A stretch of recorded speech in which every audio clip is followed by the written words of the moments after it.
I actually did some planning and made a list on what I need to do to my truck before I can start the wiring. I'm really excited to start the wiring, and I'm really freaking close. The list includes a whole bunch of stuff.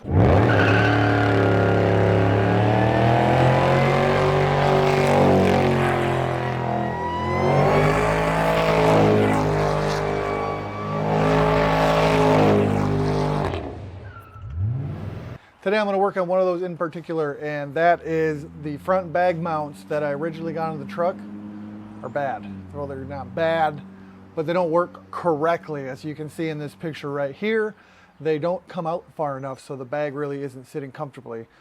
I got with Scott's Hot Rods, and they sent me another set that are a little bit longer. I let them know the dimensions of my frame and everything, so hopefully these fit better. I need to remove everything but these bottom plates. I got a bunch of hardware in here. I don't even know what this is for. Oh, this is a motor mount.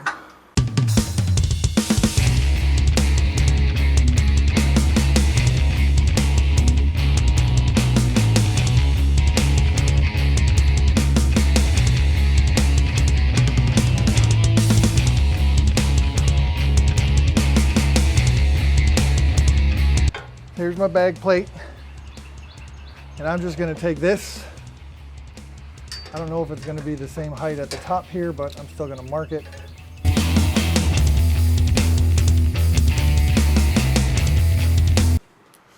So there it is.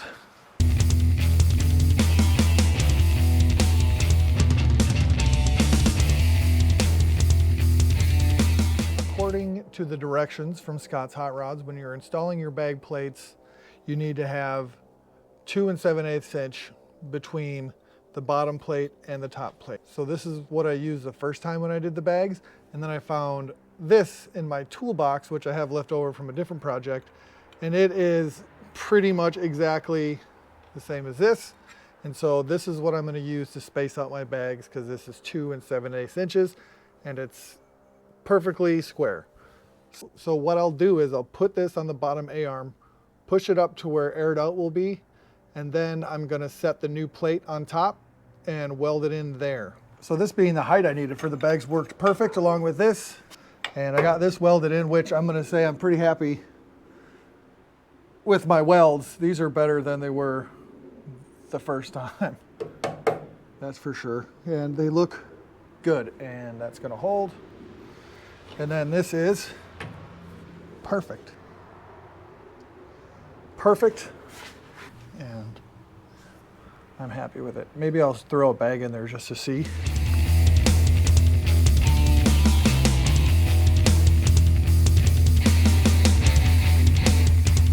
Before, when I would try to hook these up, it was such a pain in the ass.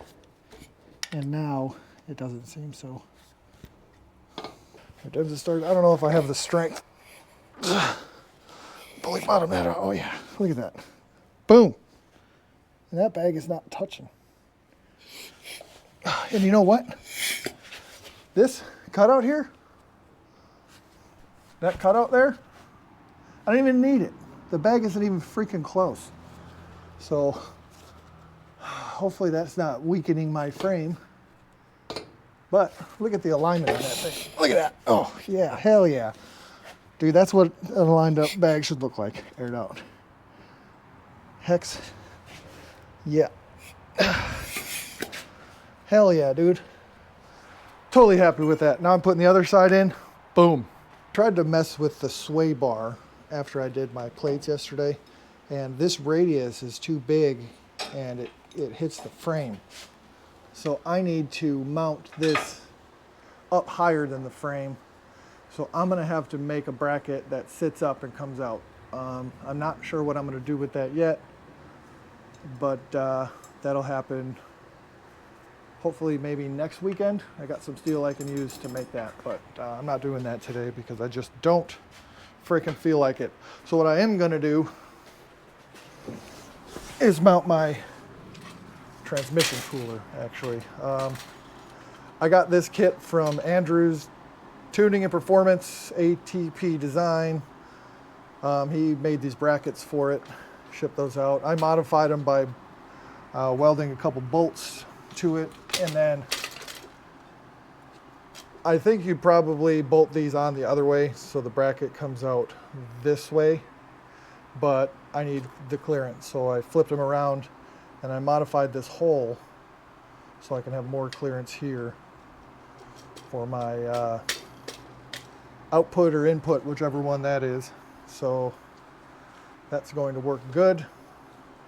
I have looked this up here and there, and it seems that people are mounting them under the floor of the cab with not a lot of space above the cooler. And I guess I'll be doing that. It's a puller fan, so it's going to pull the air out of there. And whatever, it's just a transmission cooler. It's not a radiator or anything. So I'm going to mark this, clean off the frame, put it back up, tack it in, take the fan off, and fully weld that in. And so that's going to be right there. Like, there's enough room up there to get my hand above it, so it's not like it's completely encased up there, but I just want it to be higher than the bottom of the truck so it doesn't sit on the ground when I'm aired out. All right, that's where I'm going to put it. There's enough room to stick my hand above it. If you can get a good view here, it's above the floor, so it's got a little bit, and when I'm driving it'll be a good 6 inches from the ground. Maybe I'll have to replace a fan if I hit a armadillo or something, but that's where I'm going to mount it. You can see it's right there. Here's my door. Boom, there it is. That is good. It's right where I want it. It's not hitting. Before it was sitting right here. I spun it around to put the fittings in the front, which makes sense. So basically my modification right there is pointless.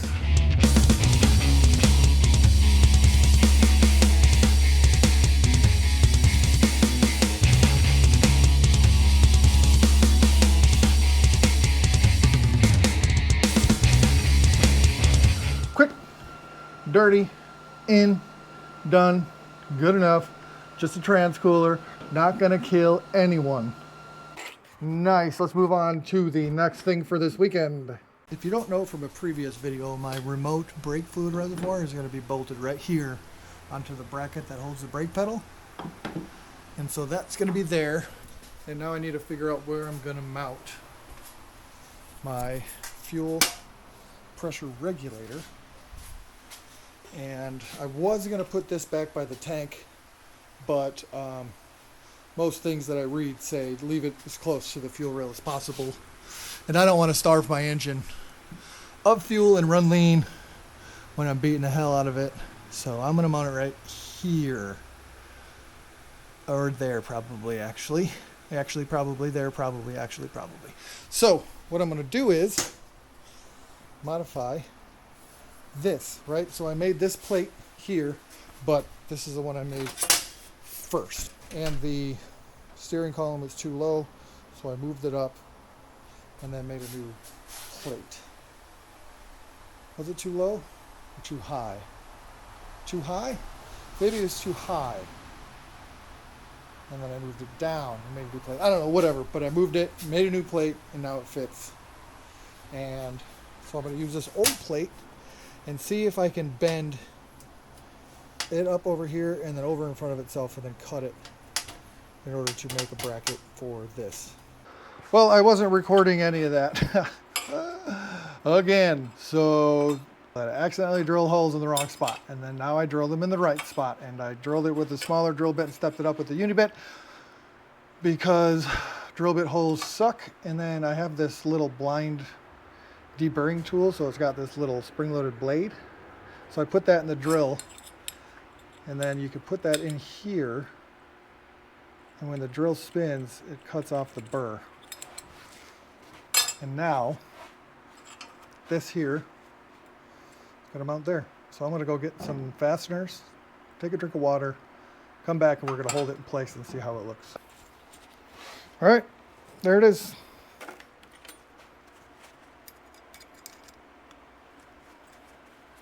I spent all this time bolting this up here, and I'm just gonna have to take it off again to paint it. But let's look at my bracket, see what it looks like in place. So, remember the one jobber is gonna be up here, so I'm gonna have my remote reservoir, and this one's probably gonna go right in there like that. And then I'll paint it black. Maybe there like that if it fits. Probably there like that. And hopefully it's not in the way of the engine. So I'm gonna have to test fit this when the engine's in place before I paint it. And that's that. That's gonna look all right. It's just a basic bracket. A couple fuel lines are gonna go to it. Kablamo. Looks good. Decent job. Decent job. That's it for this weekend. I'm really glad that these new bag plates are going to work out perfect. And I am really excited to get the motor in and put that new motor mount in to see that my steering shaft will work. And I think when I'm done with that, then I can start painting stuff, which includes the interior. And then when I'm done painting the interior, I can put down some fat mat, which is like dyno mat, on the floor, and then start the wiring. Peace out.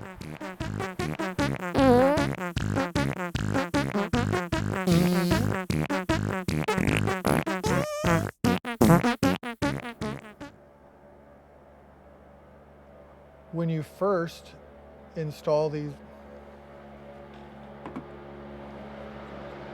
seriously, dude, you're going slow as shit. Shift.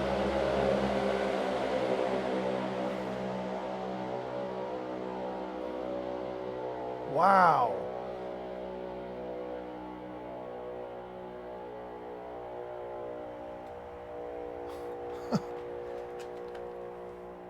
That thing is annoying as hell.